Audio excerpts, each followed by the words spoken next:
ప్రతిరోజు స్వాధ్యాయంలో భాగంగా సద్గురు తపస్వీజీ మహారాజ్ జీవిత చరిత్ర 17వ రోజులోకి ప్రవేశిస్తున్నాం మై డియర్ ఫ్రెండ్స్. మరి నిన్నటి రోజున శ్రీకృష్ణ భగవానుల వారు మరి ఏ విధంగా తపస్వీజీ మహారాజ్ యొక్క మంచినీటి యొక్క మంచినీటికి ఇబ్బంది పడుతున్నారు అని తెలుసుకుని ఆయనకి దగ్గరలోనే ఒక చక్కటి నీళ్లు ఊరేటువంటి ఒక ఆ బావిని ఏర్పాటు చేయడం అనేది మనం తెలుసుకున్నాము నిన్నటి రోజున. ఈ రోజు మరి దాని కంటిన్యూషన్ చూద్దాం ఫ్రెండ్స్. ఆ కృష్ణ పరమాత్మ దయ వల్ల యోగికి మంచినీటి సమస్య అయితే తీరింది. భక్తుల సేవలను అందుకుంటూ భగవంతుణ్ణి స్మరిస్తూ కాలం గడుపుతూ ఉన్నారు. కాలం గడుస్తున్న కొద్దీ సన్యాసికి ముసలితనం వచ్చింది. ఆయనకు అప్పటికి 150 సంవత్సరాలు. వృద్ధాప్యపు చిహ్నాలు స్పష్టంగా కనిపిస్తూ ఉన్నాయి. వయసు పెరగడం వల్ల కీళ్ల పటుత్వం తప్పింది. దృష్టి మందగించింది. పళ్ళు చాలా వరకు మారిపోయాయి, ఊడిపోయాయి. ఆ! పళ్ళన్నీ ఊడిపోయాయి. కళ్ళు కనిపించడం లేదు. కీళ్ళు అవన్నీ గూడా నొప్పులొచ్చేసాయన్నమాట. ఇక చెవులైతే సరిగ్గా వినపడడం లేదు. ఇలాగా మొత్తం ఆ యొక్క వృద్ధాప్యపు ఛాయలన్నీ గూడా తపస్వీజీ మహారాజ్‌కి వచ్చేసాయి. దేహ ఛాయ పూర్తిగా నల్లబడింది. కాబట్టి బలం పుంజుకునేందుకు తిరిగి కాయకల్ప చికిత్స చేసుకోవాలని మరలా నిర్ణయించుకున్నారు. పరశురామగుండం మహాత్ముని దగ్గర అభ్యసించిన కాయకల్ప చికిత్స విధానమంతా అసమాన జ్ఞాపక శక్తి గల సన్యాసికి పూర్తిగా గుర్తుంది. ఏ విధంగా అయితే రామగుండం దగ్గర ఆయన చక్కగా తిరిగి ఒక యువకుడిలాగా అయిపోయారో, అలాగే మళ్ళా ఆ యొక్క వృద్ధ ఛాయలు పోగొట్టుకోవడానికి మళ్ళా తిరిగి ఆ చికిత్స చేసుకుందామని అనుకున్నారనమాట. చికిత్స కాలము 365 రోజులు. ఈ చికిత్స కాలంలో యోగి ఉండడానికి ప్రత్యేకంగా ఒక నేల కావాలి. తాను చెప్పినట్లు ఔషధం ఇవ్వడానికి ఇద్దరు చురుకైన తెలివిగల యువకులు కూడా కావాలి. ఔషధంతో కలిపి తీసుకోవడానికి ఆవు పాలు కూడా కావాలి. కోట్‌బాను గ్రామ ప్రజలను తపస్వీజీ కి అసలు కోట్‌బాను గ్రామంలో తపస్వీజీ అంటే అసలకి ఒక దైవంలా చూసుకుంటూ ఉంటారు. ఆయనకి ఎటువంటి సేవలైనా సరే వాళ్ళు చక్కగా చేస్తారు. మరి హరిదాసు, లాలదాసు అనే ఇద్దరు భక్తులు యోగి దర్శనానికి వచ్చారు. వారు యువకుల నుంచి ఉత్సాహవంతులు కూడా.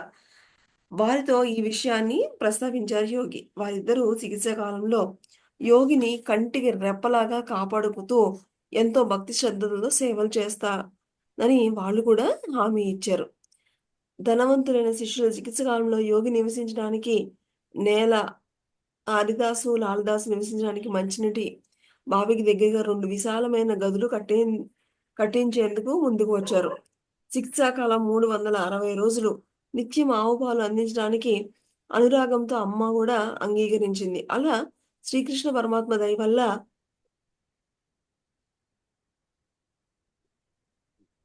సదుపాయాలన్నీ గూడా చక్కగా అన్నీ గూడా సమకూరాయి. హరిదాసు, లాలదాసు సహాయంతో మందు తయారు చేసి ఒక జాడీలో ఉంచి ఆశ్రమంలో భద్రపరిచారు యోగి. సో, ఈయన మరి 150 సంవత్సరాలొచ్చింది. ఆ యొక్క వృద్ధశాల నుంచి బయటపడడానికని చెప్పేసి కాయకల్ప చికిత్స మరి తిరిగి మరలా ఆయన మీద ప్రారంభి అది చేయడానికని చెప్పేసి ఆయనతో పాటు ఉన్నటువంటి ఇద్దరు శిష్యులు మరి ఆయనతో ఆయనకి ఆ టైం ఆ టైంలో పాలు అది ఇవ్వడానికి వాళ్ళ అమ్మ గూడా ఒప్పుకున్నారు. 1 సెకండ్.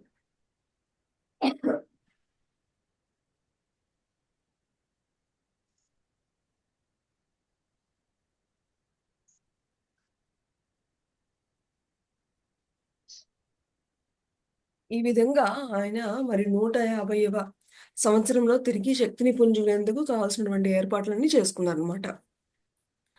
చికిత్స ప్రారంభించడానికి ముందు హరిదాసు, లాలదాసులను ఇలా సూచనలిచ్చారు. ఏమని, "నా ఇల్లారా, ఒక శుభదినాన నేను ఆశ్రమం నుంచి మరి ఈ గదిలోకి మారతాను. ఔషధం జాడి ఆ గదిలోనే ఉంది. మీకోసం నిర్మించబడిన గదులలో మీరు ఉండండి. మీ ఇద్దరిలో ఎవరో ఒకళ్ళు ఎల్లవెల్లలా నన్ను చూస్తూ మరి చాలా జాగ్రత్తగా చూసుకోవాలి" అని గూడా ఆ టైం ఆ టైంలో ఎవరిని గూడా ఇక్కడికి రానివ్వద్దు అని, అని గూడా చెప్పారుమాట.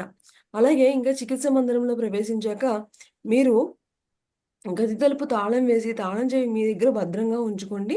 నేను తలుపు లోపల గడియ పెట్టుకొని ధ్యానం చేసుకోవడమో, నిద్రపోవడమో చేస్తూ ఉంటాను. అందుచేత నన్ను ఎవరు ఇబ్బంది పెట్టకూడదు. నా ధ్యానానికి, నిద్రకు భంగం కూడా కలగకూడదు. మరి అమ్మ గూడా లోపలికి రానివ్వకండి అని చాలా శ్రద్ధగా వీళ్ళిద్దరికీ గూడా చెప్పారనమాట. జాగ్రత్తగా చూసుకోండి ఈ 365 రోజులు అని చెప్పడం జరిగింది. యోగి ఆశ్రమాన్ని విడిచి మరి ఆ స్పెషల్ రూమ్‌లోకి వెళ్ళి, ఆ మెత్తని పరుపు మీద ఏర్పాటు చేసినటువంటి దాని మీద కూర్చున్నారు. ఔషధపు జాడి ఒక చిన్న మేజ బల్లపై ఉంచబడింది.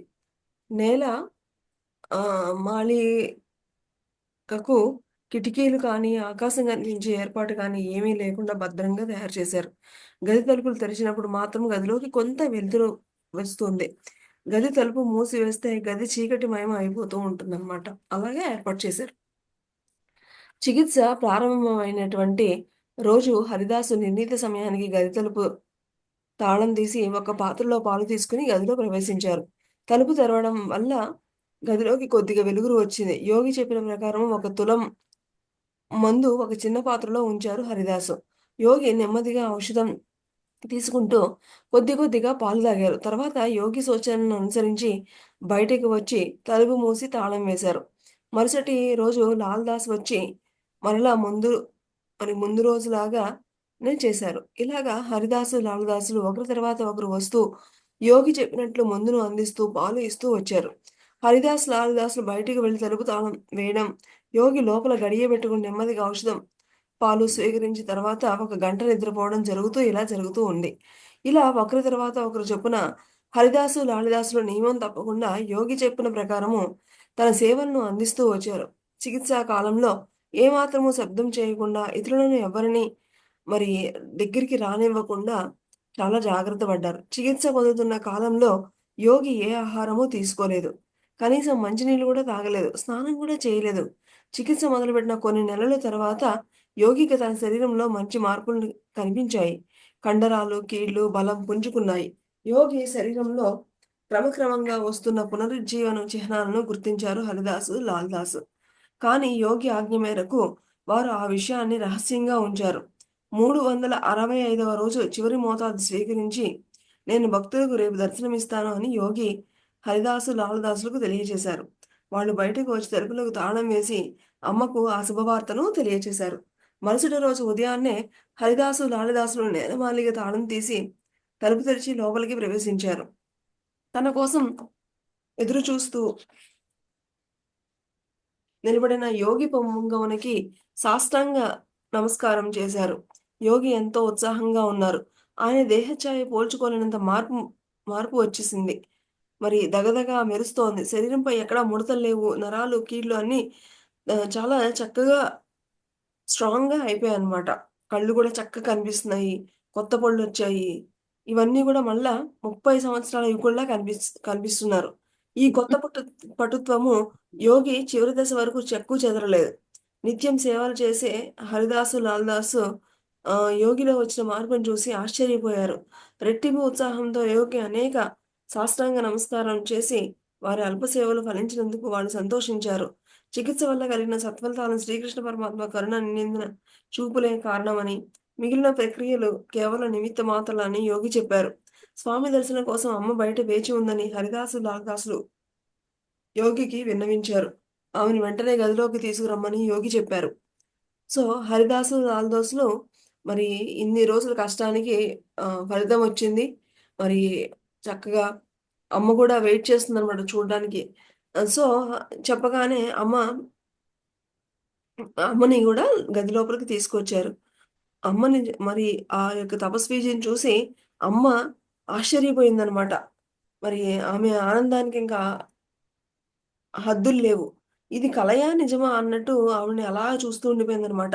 ఇన్ని రోజుల నుంచి స్వామి దర్శనం కోసం తహతహలాడుతున్న భక్తులందరూ వచ్చి గురు దర్శనం చేసుకున్నారు. అందరూ స్వామిలో వచ్చిన మార్పుకి ఎంతో ఆశ్చర్యపోయారు. స్వామికి కావాల్సిన భోజనం ఏర్పాటు చేయడానికి అమ్మకు అనుమతి లభించింది. మొదటి కొద్ది వారాలు యోగి అతి తక్కువ ఆహారం తీసుకుంటూ ఉన్నారు. రామనామ ఆహారం రాను రాను ఫస్టేమో ఆహారం ఈ పటుత్వం వచ్చిన తర్వాత నెమ్మది నెమ్మదిగా ఆహారం తీసుకోవడం ప్రయత్నిస్తూ ఉన్నారనమాట. ఫస్ట్ కొంచెం తీసుకున్నారు. అలా పెంచుకుంటూ వస్తున్నారు. ఆహారపు ఆహారాన్ని కొంచెం కొంచెం పెంచుకుంటూ నెల రోజులు పూర్తయ్యేసరికి మామూలు ఆహారం తీసుకునే స్థితికి వచ్చేశారు. రెండోసారి కాయకల్ప చికిత్స యోగికి మరొక కొత్త జీవితాన్ని ప్రసాదించింది. సో, చూడండి. 100 సంవత్సరాల తర్వాత ఒకసారి ఈ యొక్క చికిత్స తీసుకొని, అప్పుడు 40 సంవత్సరాల యోగిగా అయిపోయారు. ఇప్పుడేంటంటే, మళ్ళా 150 సంవత్సరాల తర్వాత ఈ కాయకల్ప చికిత్స వాళ్ళ శిష్యులతోనే చేయించుకొని, మరలా మరి 30 ఏళ్ల వయసులాగా మళ్ళా ఈ 150 సంవత్సరాల నుంచి మరలా తిరిగి 30 ఏళ్ల వయసులోకి వెళ్ళిపోయారనమాట. చికిత్స పూర్తయినటువంటి 4 రోజుల తర్వాత ఆహ్, జైవాల్ సింగ్ అనే భక్తుడు వచ్చి స్వామిని దర్శించుకున్నాడు. అతడు యోగితో మహారాజ్, మీ కాయకల్ప చికిత్స నా సూక్ష్మ బుద్ధికి అర్థం కావడం లేదు. మీ ముసలి రూపం పూర్తిగా పోయింది. తెలియని వాళ్ళు ఎవరైనా చూస్తే మీకు సుమారు 35 ఉంటాయని మాత్రమే అనుకుంటారు. మీరు అనుమతిస్తే కాయకల్ప చికిత్స మంచి ఫలితాన్నిచ్చేందుకు నేను అన్నదానం చేయాలని అనుకుంటున్నాను. ఎందుకంటే ఈ చికిత్స కూడా ఒక యజ్ఞమే. సామాన్య మానవుడు ఒక ఏడాది పాటు చీకటి గదిలో ఉంటూ ధ్యానం చేసుకుంటూ అన్నది ఈ విధంగా మారడం అనేది అసాధ్యమైనటువంటి పని. మీ చికిత్స ఫలించడానికి అటు ఔషధం, ఇటు మీ యోగ శక్తి కారణమని నేను భావిస్తున్నాను. అందుచేత మీరు నా ఈ చిన్న విన్నపాన్ని మన్నించాలి అని విన్నవించాడు. అంగీకార సూచంగా అంగీకార సూచకంగా యోగి చిరునవ్వు నవ్వుతూ హరిదాసు, లాలిదాసుల సహకారంతో జైలాల్ సింగ్ కొన్ని వందల మందికి అన్నదానం చేశాడు. ఎంతో మంది వచ్చి స్వామిని దర్శించుకుని, ప్రసాదం స్వీకరించుకుని వెళ్లారు. అందులో ఒకానొక భక్తుడు మరి ఈ విధంగా జరిగినందుకు నేను అన్నదానం చేస్తాను అంటే, మరి అందుకు అంగీకరించడం, మరి అందరికీ కూడా అన్నదానం కూడా చేయడం జరిగిందనమాట. ఈ జైన లాల్ సింగ్ మంచి సంపన్నుడు. అతనికి స్త్రీ సంపదలకు లోటు లేదు. కానీ అతనికి పిల్లలు లేరు. సంతానం లేదన్న బాధ ఆయన్ని అణిచివేస్తూ ఉంటుంది. తపస్విజీకి నమస్కరించి, గురు మహారాజ్, తమ దయ వల్ల నాకు ఏ లోటు లేదు. కానీ నాకు పిల్లలు లేరన్న బాధ మాత్రం, మరి ఆ బాధను మీరే పోగొట్టాలి అని ప్రాధేయపడ్డాడు. తపస్విజీ జైలాల్ సింగ్‌తో శిరస్సు మీద చెయ్యి వేసి, జైలాల్ సింగ్, ఇక నీ బాధను మరిచిపో. మరో 4 సంవత్సరాల్లో నీకు కుమారుడు కలుగుతాడు అని ఆశీర్వదించాడు. ఆ మాటలకు జైలాల్ సింగ్ ఎంతో ఆనందించి, వాక్శుద్ధి గల మరి తపస్విజీ ఆశీస్సుల ఫలితంగా జైలాల్ సింగ్‌కు కుమారుడు కూడా పుట్టడం జరిగింది. అతని దోషం తొలగిపోయింది. అతని సంతోషానికి ఇక హద్దులే లేవు. సో, ఇలాగా మరి తన శిష్యుడికి మరి ఈ జైలాల్ సింగ్‌కి మరి తపస్విజీ ఆశీస్సుల వల్ల చక్కగా ఒక పుత్రుడు గూడా జన్మించడం జరిగిందనమాట. యోగి మరి ఈ విధంగా మరి 365 రోజుల్లో నిద్రలో కానీ, లేదా ధ్యానంలో కానీ కాలం గడుపుతూ ఉండేవారు. నిరంతరం కృష్ణ నామం జపిస్తూ ఉండేవారు. ఆ కాలంలో అనేక అద్భుతమైన సంఘటనలు జరిగాయి. మొదటి సంఘటన, నారద మహర్షి ఆ యోగికి దర్శనమివ్వడం జరిగింది. సో, ఈ 365 రోజులు ఈయన ఒక పరుపు మీద పడుకొని అలాగా ఉండి ఎప్పుడు గూడా శ్రీకృష్ణ నామం జపించుకుంటూ ఉండేవారు. ఆ టైంలో ఏమైందట, ఈ నారద మహర్షి ఈయనకి దర్శనమివ్వడం జరిగింది. ఒకరోజు యోగి నిద్రపోతూ ఉన్నారు. బయట తలుపు తాళాలు కూడా ఉన్నాయి. హఠాత్తుగా బ్రహ్మాండమైన వెలుగుతో నిండిపోయింది. దాంతో యోగికి మెలకువ వచ్చింది. తన ఎదుట ఉన్న ఒక దివ్య పురుషుడు నిలబడి ఉన్నాడు. స్వామి, మీరు ఎవరు అని ప్రశ్నించారు. నేను నారదుడిని అని నారదుల వారే స్వయంగా గూడా చెప్పారనమాట. సో, ఈ విధంగా కాయకల్ప చేసుకునేటువంటి ఆ యొక్క సంవత్సర కాలంలో సాక్షాత్తు నారద మహర్షులే వచ్చి దర్శనమివ్వడం జరిగిందనమాట. యోగి చటుక్కున లేచి నారద మహర్షికి ప్రణామాలు అర్పించారు. నారద మహర్షి నవ్వుముఖం, శిరస్సుపై జుట్టుముడి ఉంది. కానీ ఆయనకి గడ్డం లేదు. ఆయన ఎడమ చేతిలో వీణ ఉంది. చెవులకు దగదగ వేస్తున్న కమ్మలు కూడా ఉన్నాయి. ఆయన ప్రసన్నవదనం నవ్వులు వెదజల్లుతోంది. వినయంగా నిలబడిన యోగిని తన కుడి చేయి ఎత్తి ఆశీర్వదించి, తపస్వి, నిన్ను దివ్యలోకాలకు తీసుకెళ్ళడానికి నేను ఇక్కడికి వచ్చాను. అయితే నీ భౌతిక దేహంతో నిన్ను తీసుకువెళ్ళడం సాధ్యం కాదు. నీ సూక్ష్మదేహంతో నిన్ను తీసుకువెళ్తాను అని చెప్పారు. సో, ఎందుకొచ్చారట ఈయన్ని తపస్విజీని దివ్యలోకాలు తీసుకెళ్ళడానికి వచ్చారు. కానీ భౌతిక దేహంతో కాదు, సూక్ష్మ దేహంతో అని చెప్పడం జరిగిందనమాట. నువ్వు ఎప్పట్లానే పడుకో అని నారద మహర్షి కూడా చెప్పడం జరిగింది. అప్పుడు సన్యాసి మహర్షి మీ సమక్షంలో పడుకోవడానికి నా మనస్సు అంగీకరించడం లేదు. మీలాంటి దివ్య పురుషులు నిలబడి ఉండగా నేను పక్క మీద పడుకోవడం ఎలాగా? అని వినయంగా వినయించుకున్నారు. పర్వాలేదు పడుకో అని అన్నారు నారదుల వారు. సన్యాసి కళ్ళు మూసుకొని పక్క మీద పడుకున్నారు. ఆయన కళ్ళు మూసుకోగానే ఆయన నుంచి ఆత్మ వేరైనట్లు గమనించారు. నారద మహర్షితో కలిసి ఆకాశ మార్గాన ప్రయాణిస్తున్నట్లు కూడా గమనించారు. అలా ప్రయాణం చేస్తూ మరి స్పృహ లేకుండా పడి ఉన్న తన భౌతిక శరీరాన్ని కూడా చూసుకున్నారు. నారద మహర్షితో కలిసి తాను ఉత్తర దిక్కుగా ధ్రువలోకం వైపు, సప్త మండలాల వైపు ప్రయాణిస్తున్న విధానాన్ని గూడా ఆయన చూసుకున్నారు. ఆయన భౌతిక దేహంలో నుంచి సూక్ష్మ శరీరం రావడం, ఆ సూక్ష్మ శరీరం ఎటు మరి ఇవన్నీ గూడా ఈ నారద మహర్షితో కలిసి ఆ సూక్ష్మ ఆ పడిపోయి ఉన్నటువంటి ఆ భౌతిక శరీరాన్ని చూసుకొని అక్కడి నుంచి ఆ ధ్రువలోకం వైపు, సప్త మండలాల వైపు ఇవన్నీ గూడా వెళ్తున్నట్లు ఆయన కరెక్ట్‌గా అన్నీ చూసుకుంటూ ఉన్నారనమాట. మార్గ మధ్యలో ఒక పర్వతము, ఆ పర్వత పాదాన్ని ఆనుకుని ఒక నది ప్రవహించడం గూడా చూశారు. నది ఒడ్డున వందల కొద్దీ ఉన్న జీవులను చూశారు. కొందరు రోదిస్తూ నదిని దాటడానికి ఎంతో కష్టపడుతున్నారు. నల్లటి ఆకారం కలిగిన కొందరు దూతలు పళ్ళు ఇకిలిస్తూ నదిగట్టు మీద ఏడుస్తున్న వారిని హింసిస్తూ ఉండడం కూడా గమనించారు. కొందరు ఆ నదిలో పడి మునిగిపోవడం కూడా చూశారు. నారద మహర్షి యోగిని మరికొంచెం పైకి తీసుకువెళ్లారు. కొందరు ఆవుతోక పట్టుకుని ఆ నదిని దాటడం గూడా చూశారు.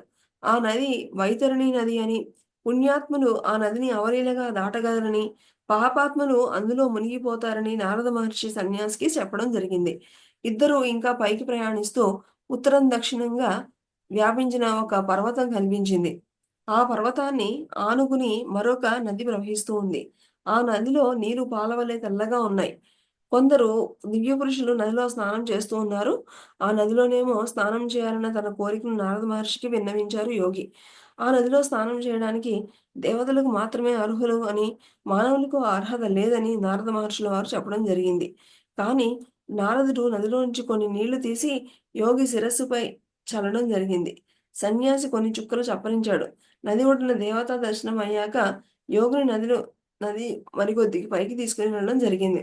సో, ఈ సూక్ష్మ శరీరం వెళ్తూ ఉంటే యమలోకము అందులో అందరిని శిక్షించడము, అలాగే అక్కడి నుంచి ఒక తెల్లటి పాల వలె ఒక నది, అందులోనేమో దేవతలు స్నానం చేయడం. నేను గూడా స్నానం చేయాలనిపిస్తుందంటే, అందులో కేవలము దేవతలే మీకు కాదు అంటే, సరే అని చెప్పేసి అందులోని నీళ్లు ఈయన నెత్తి మీద చల్లడం జరుగుతుందనమాట. అక్కడ సువాసన గల చక్కటి పూల తోటలలో నిండిన 3 దేవాలయాలు గూడా కనిపించాయి. అక్కడ ఆకాశం బంగారం రంగు రంగుల్లో ఉంది. యోగికి అక్కడ ఎవరు కనిపించలేదు.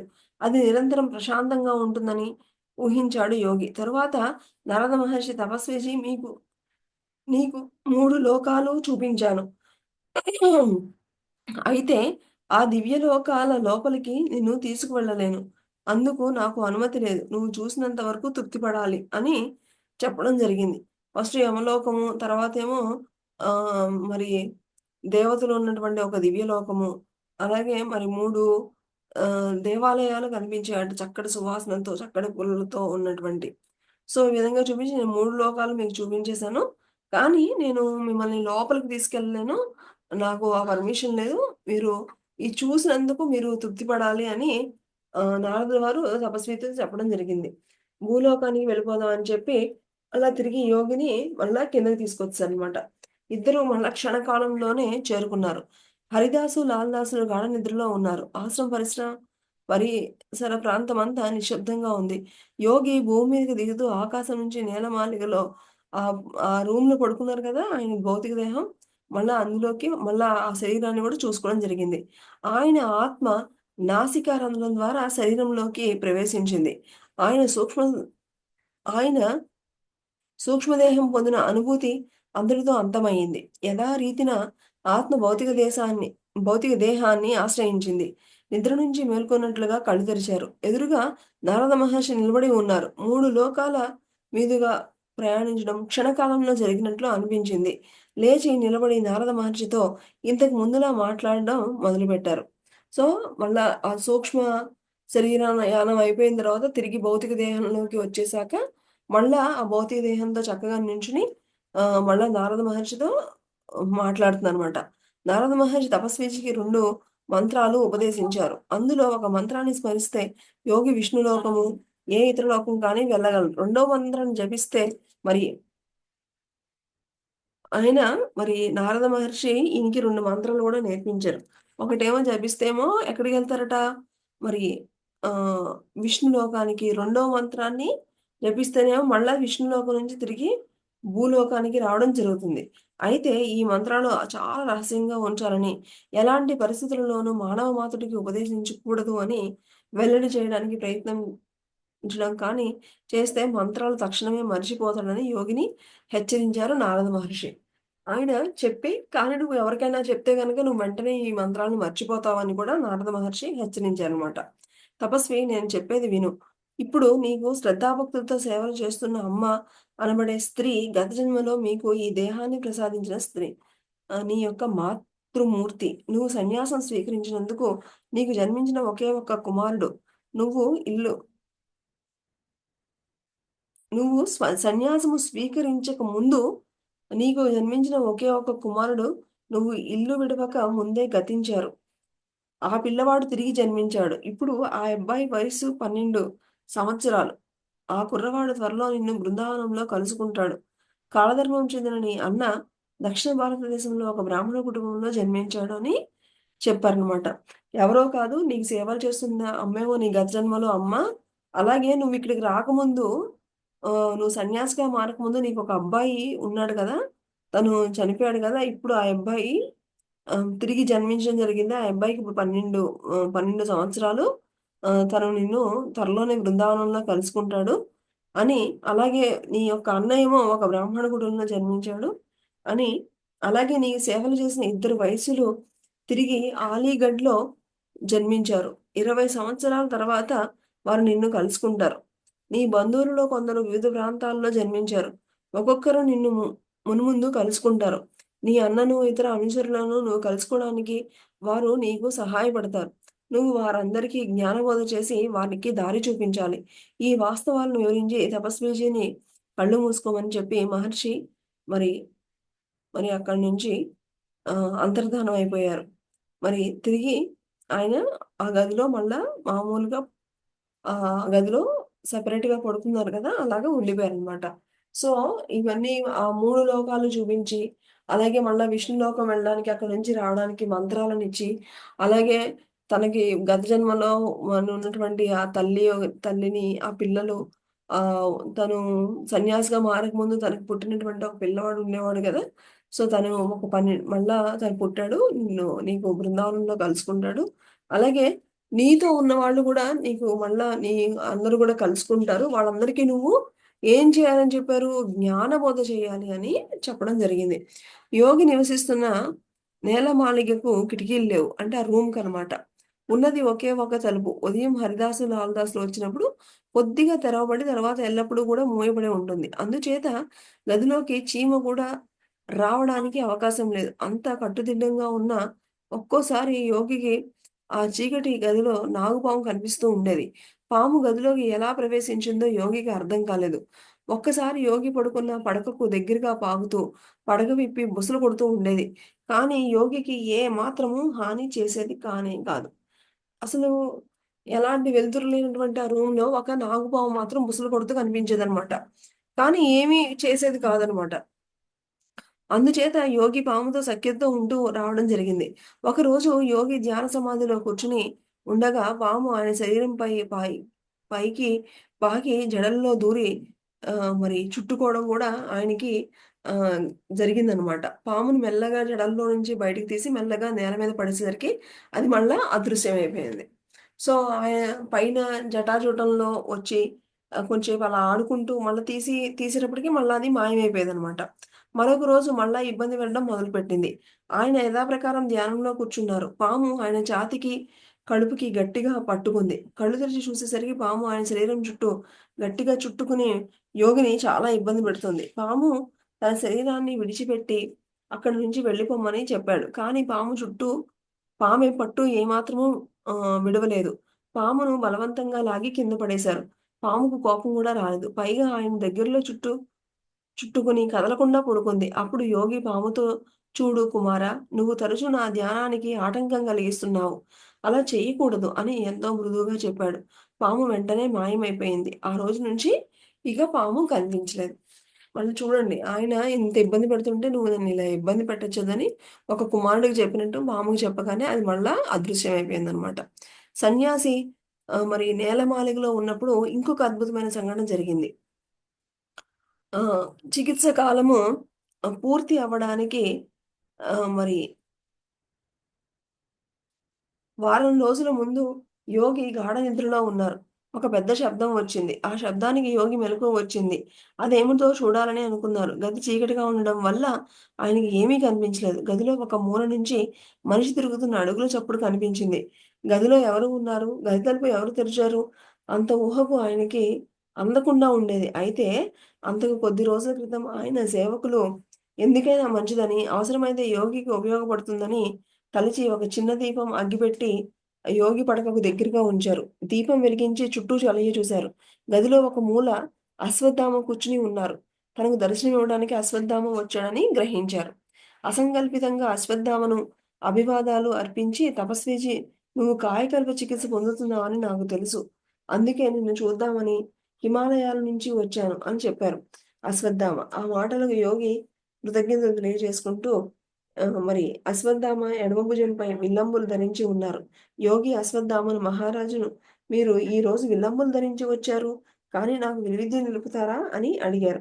అశ్వత్థామ నవ్వుతూ, "తపస్వీజీ, ఇది కలియుగం. ఇప్పుడు నీకు పూర్తిగా ధనువి ధనుర్విద్య నేర్పడము సాధ్యపడదు" అని చెప్పి 1, 2 అంశాలను బోధించారు. విల్లుని చేతిలో ఎలా తిప్పాలో, బాణం ఎలా సంధించాలో నేర్పించారు. తపస్వి సూక్ష్మగ్రాహి. చెప్పిన పద్ధతులను వెంటనే గ్రహించేశారు. నాకు నేర్పిస్తారంటే ఇది కలికాలము అన్నీ చెప్పలేము అని చెప్తే, ఏవో కొన్ని చెప్తే వాటిని ఎలాగా ముఖ్యంగా ఆ విల్లుని ఎలా తిప్పాలి, ఎలాగా బాణం సంధించాలి ఇవన్నీ గూడా నేర్చుకోవడం జరిగింది. అశ్వత్థామ చెప్పిన విధంగా మళ్ళీ తిరిగి చేసి చూపించారు తపస్విజీ. "మహారాజా, మీరు నాకు ఒక ప్రత్యేక వరం ప్రసాదించాలి. నాకు నిశ్చల సమాధిలో నిమగ్నమై 1000 సంవత్సరాలు తపస్సు చేయాలని కోరిక ఉంది. నా కోరిక ఫలించేలా నన్ను అనుగ్రహించి ఆశీర్వదించండి" అని అశ్వత్థామని కోరారు. చూడండి, ఒక మామూలు గాదు. ఒక 1000 సంవత్సరాలు నాకు ఆ యొక్క సమాధిలో ఉండి చేసుకోవాలనుంది. నా కోరిక ఫలించేలా చేయండి అని అడగడం జరుగుతుంది. తపస్వి, నీ కోరిక అంగీకరించదగింది కాదు. ఎందుకు అంటావా? నువ్వు మానవాళి అభ్యున్నతికి తోడ్పడాలి. 1000 సంవత్సరాలు తపస్సులో కూర్చుంటే నువ్వు ప్రపంచానికి ఉపయోగపడకుండా పోతావు. అందుచేత నీ కోరికను నేను మన్నించలేను అని అశ్వత్థామ బదులు చెప్పారు. చెప్పారనమాట. "నువ్వు 1000 సంవత్సరాలు కళ్ళు మూసుకొని కూర్చుంటే ఎలాగా? నువ్వు మానవాళికి హెల్ప్ చేయాలి గదా! కాబట్టి నేను చేయలేను" అని చెప్పారనమాట.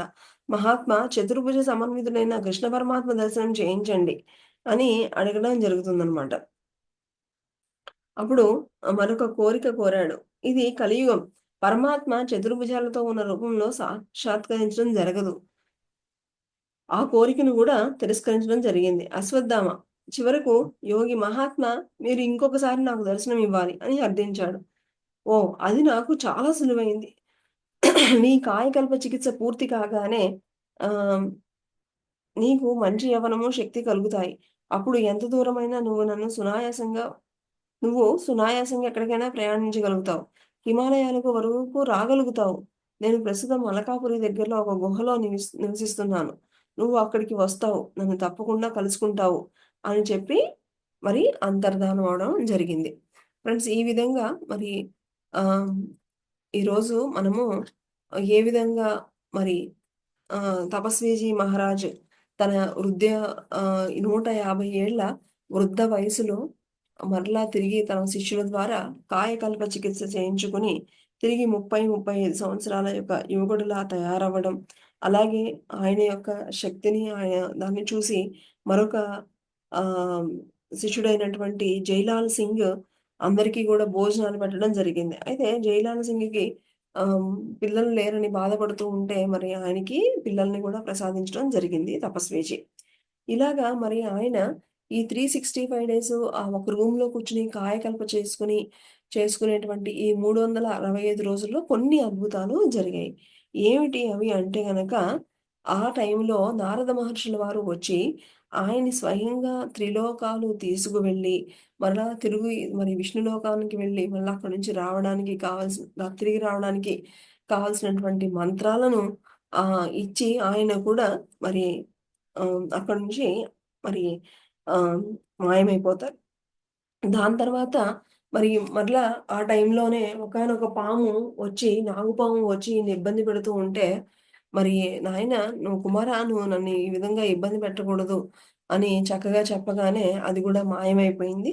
అలాగే చివరగా మరి ఆయన రూమ్‌లో ఏవో శబ్దం వినిపిస్తుందని చూస్తే, అశ్వత్థామ ఈయన కోసం రావడం జరిగింది. చూడండి ఈయన నువ్వు ఎందుకొచ్చారు? ఈయన ఈ చికిత్స చేయించుకున్నారు. ఎలా ఉన్నారో చూద్దామని పాపం అశ్వత్థామ వచ్చారు. మనకి ఎలాగైతే మనం ఒంట్లో బాగోపోతే చూడడానికి మన బంధువులొస్తారో, అలాగా మరి తపస్విజీకి చూడండి. ఈయన కాయకల్ప చికిత్స చేసుకుంటానని చూడడానికని అశ్వత్థామే రావడం. మరి ఆయన విల్లంగులు ఇవన్నీ ధరించుకొనొస్తే నాకు నేర్పిస్తారా అంటే, మరి చక్కగా ఒక 2, 3 ఎలాగ పట్టుకోవాలి, ఎలాగ బాణం సంధించాలి అనేటువంటి కొంత నేర్చుకుని మరి స్వామీజీ నాకు 1000 సంవత్సరాలు తపస్సు చేసుకోవాలనుంది. అలాగే శ్రీకృష్ణ భగవాన్ని చూడాలని ఉంది. అలాగా 4 చేతులతో గల ఆయన యొక్క విష్ణు భగవాని రూపం చూడాలని అంటే మరి 4 ఇది కలియుగం. సో, అలా కనిపించడం నీకు ఇప్పుడు కుదరదు. అలాగే నీకు 1000 సంవత్సరాలు నువ్వు తపస్సు చేసుకుంటే ఇంక నువ్వు మానవాళికి ఏమి సేవ చేస్తావు అని చెప్పగానే మరి అయితే కనీసం నాకు మిమ్మల్ని మరలా కలుసుకునేటువంటి భాగ్యాన్ని ప్రసాదించండంటే, తప్పకుండా నువ్వు మరలా తిరిగి యోగుడిగా అయిపోతావు గదా! అప్పుడు నేను అలకాపురిలో ఉంటాను. అక్కడికొచ్చి నువ్వు నన్ను కలుసుకుంటావు తథాస్తు అని చెప్పేసి ఆయన కూడా వెళ్ళడం జరిగింది. ఇది ఫ్రెండ్స్ ఈరోజు మన స్వాధ్యాయంలో మరి ఆయనకి శ్రీకృష్ణ పరమాత్మ యొక్క ఆ యొక్క చక్కటి ఆశీస్సులు ఆయనకి ఉన్నాయి కాబట్టే ఇంత చక్కగా మరి రెండోసారి కాయకల్ప చికిత్స ఎలాంటి విఘ్నం లేకుండా మరి హ్మ్, మరి చక్కగా కంప్లీట్ చేసుకోగలిగారు. అలాగే ఆ టైంలో గూడా నారదుల వారు చక్కగా వచ్చి ఆయనకి అన్నీ చూపించడం గూడా జరిగింది. మరి ఈరోజు మనకి ఈ జ్ఞానాన్ని అందించిన గురువులకు, దివ్యులకు, విశ్వానికి కృతజ్ఞతలు తెలుపుకుంటూ తిరిగి రేపటి భాగంలో కలుసుకుందాం. Thank you.